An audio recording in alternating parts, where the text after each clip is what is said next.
A very good evening to all. This is Dr. Jagriti Mishra on the channel Prof Speaks. A happy Uttarayan to everyone. Today, I bring to you a very important video.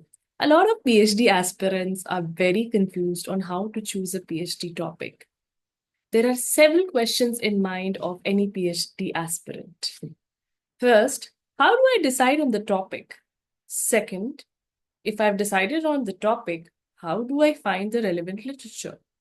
If I've found the relevant literature, how do I analyze it?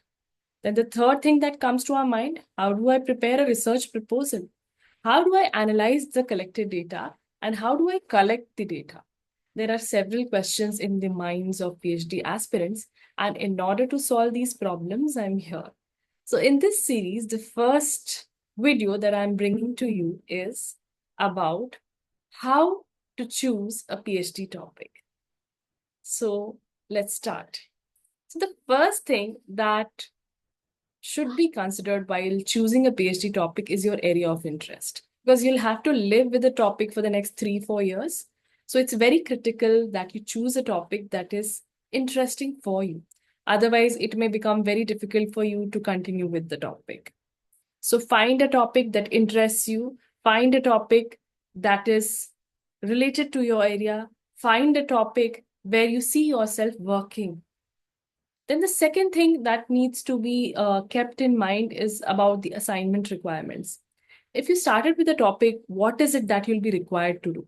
In order to do so, are you equipped with enough resources or not? Say, for example, if you took a topic on luxury retailing, which I did, by the way. So the most important problem that I faced, the most pressing problem that I faced was regarding the data collection. Because getting in touch with these clients and getting access to the database of these clients was very difficult for me.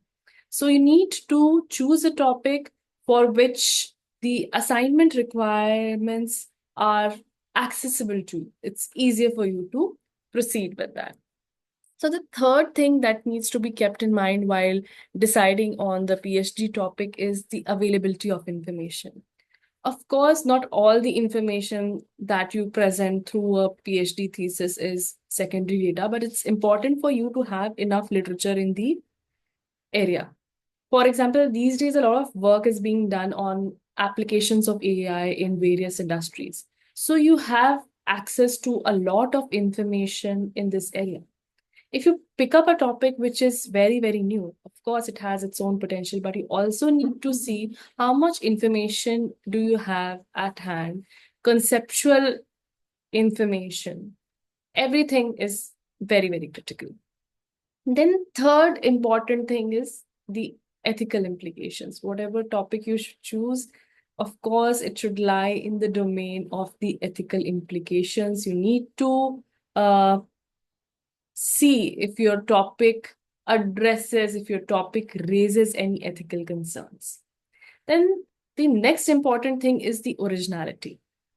Whatever you do, when you come up with a book or a research paper after a few years, you should be able to present some original work, some work which is innovative, work which people would like to read, which people would like to discuss about. It's very, very critical.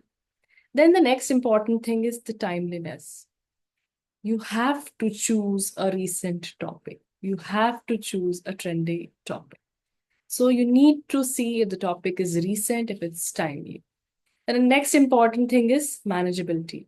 Whether your topic is manageable, whether you'll be able to achieve your goals.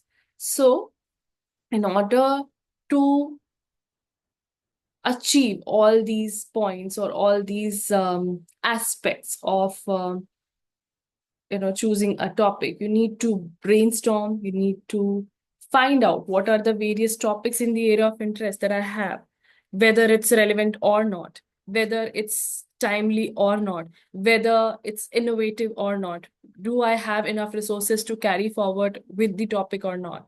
And then after brainstorming, you need to narrow down on the best topic which is available for you, and then research. Try to find out the available literature that you have. what kind of tools or techniques you may have to adopt, and then consider all the ethical implications, get feedback from professors, get feedback from experts in the area, and then you decide on the topic. Be flexible, and that is how you will be able to choose a topic which will bring forth a fruitful PhD study for you. So that is all. Thank you so much. Namaskar. Bye bye.